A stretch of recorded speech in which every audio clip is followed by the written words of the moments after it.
All right, guys, another video talking about the 2025 Ford Super Duty and some changes. So some people have had some comments about transmission changes, specifically around the 7.3 liter V8 Godzilla in the Super Duty for 2025. I want to dive into this topic to discuss the changes. So some people have been asking, what do you think where Ford went from the 10R140 to the 10R100 trans, or we'll call it torque shift G, in the 7.3 liter. This was a transmission that was behind the 6.8 liter for 2023 and 2024 model year. For those of you guys that are not aware, the 10R100 has replaced the 10R140 for 2025 behind the 7.3 Godzilla. And I know some people are not happy about it. I understand their thoughts on that, but I'm gonna give you another perspective that might change your thoughts on this. You might not be so bummed out. So Ford has had a lot of different 10-speed transmissions: 10R60, 10R80, 10R100, 10R140, and 10R180. 5 different 10-speed trans just in rear-wheel drive platform vehicles, okay? The 10R60 is stuck with the Ranger and the Bronco. The 10R80 has been behind the Mustang and F-150 since 2017. This thing has had some issues with oiling and CDF drums, but generally speaking, they've got that thing pretty solid since about mid-2021. That transmission has been behind a lot of Coyote Mustangs with a lot of power. We're talking 800 to 1,000 horsepower Mustangs, seeing the drag strip, and they're pretty solid. They hold up pretty decent. You do, like everything, get to a limit where you're past the limits of that transmission, but generally speaking, the 10R80 is a beast. Then Ford came out with the 10R100.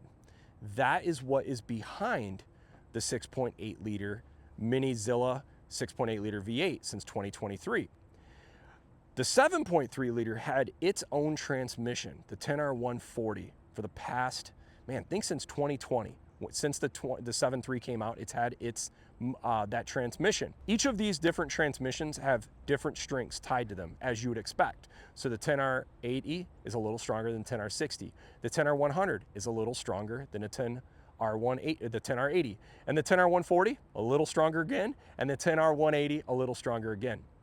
But I'm gonna go through what I know about the specs of these transmissions, and specifically today talking about 10R80, 10R100, 140, and I'll briefly touch on 10R180. Generally speaking, I know a lot of people might be like, man, Ford frickin' pulled the rug out from underneath us and gave us a weak transmission for the 7.3. I'm gonna question that because I'm not actually sure that's the case, and it might actually be a good thing. So let's dive into this. All right, let's dive into what some of the different 10-speed transmissions are with Ford. And I'm specifically gonna talk about 10R140, 10R80, 10R60. What do these mean? Well, the first obviously is the amount of speeds in the transmission. The old transmissions were a 4R and then a 6R and then a 10R. They don't really make any 8 speeds in the rear wheel drive platforms. Each of these numbers designate at the back different input torque values. So as an example, if we go into the 10R80, which is in the F-150 and Mustang, the 80 represents 800 Newton meters of holding input torque, which ends up equating to 590 foot-pounds. Why is this important? Well, this is the transmission in the F-150 that has a pretty good recommendation for holding power even when these motors are supercharged with the 5-liter V8. You rarely hear of people having problems when they even put power down, even in a 10R80. Now, the old 7.3 liter used to use the 10R140, which had 1,050 foot-pounds of torque. What does 1,050 foot-pounds of torque translate to? It's about 1,400 Newton meters. So you can kind of see 10R80, 800 Newton meters, 10R140, 1,400 Newton meters, or 1,050 foot-pounds of torque. Now, the question we all want to know is, how does this compare for us, given we have a 10R100 if you're going to get a 7.3, whereas the old one used to use the 10R140. So I'm going to talk to you guys now about why I think this 10R100 is actually going to be better for us. See this right here? 231 pounds. The 10R140 is 347 pounds. So you go 347 pounds or 231, that's a 130 pound weight reduction with the 10R100, 10R180. So from what I've seen specs online, There's a lot of similarities to the 10R80 and the 10R100. All we got to do is go back and look at when Ford went from the 6R80 to the 6R100. It didn't add a lot of weight. It added some weight because they beefed up the input shafts, some of the bushings on the nose, and some of the internal gear sets. It increased for the holding force. But let's just talk about this. Let's look at the gear ratios now. Here's the 10R100. If we look at the gear ratios versus the 140, there's some actually benefits of the 100 versus the 140. If we look at first gear, second gear, and even third gear, and even a little bit fourth gear, but first through third gear are a little deeper. You're going to pick up a slight advantage in the gearing to get you going a little bit quicker versus the 10R140.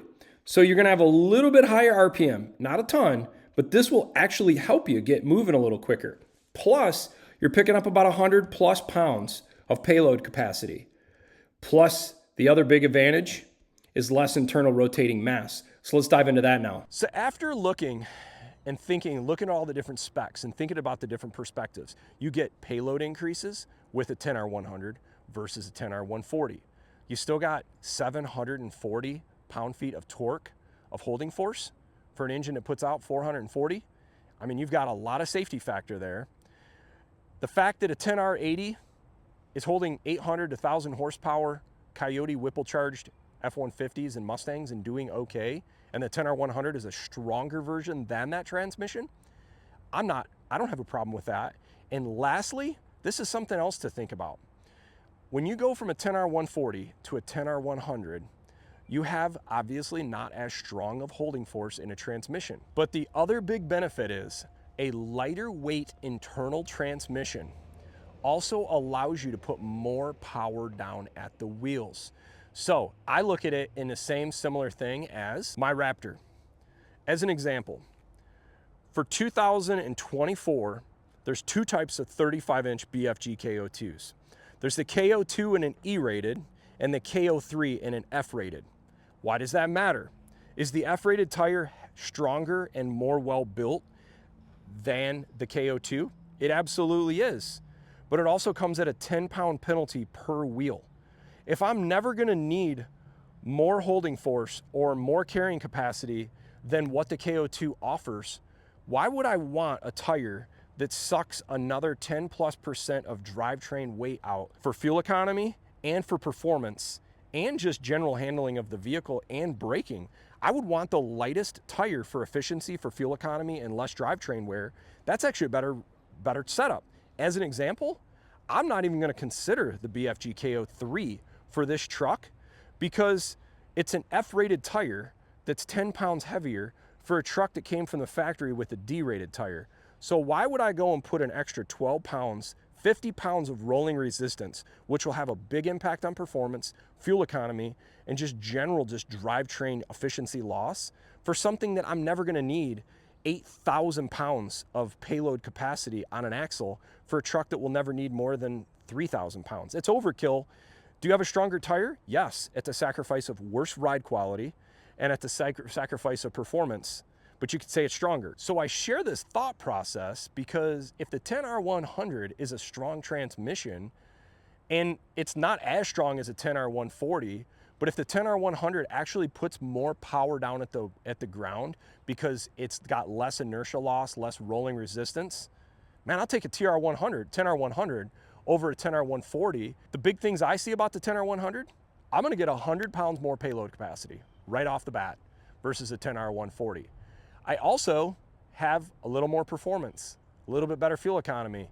I just don't see a downside. I know a lot of people are like, oh man, I wish I had the 10R140. I get it. Maybe for those guys that are pulling 20,000 pounds all the time or something like really crazy, or guys that are planning to make a 7.3, make 1,000 wheel horsepower with a Whipple supercharger. Well, maybe at that point, the 10R140 would have been a better choice. But for 99% of the people, I think the 10R100 actually could be the better option because of the efficiencies that come along with this. So, hey, if you guys enjoy the video, feel free to like, and if you're already subscribed to the channel, make sure those notifications are turned on. Thanks for watching.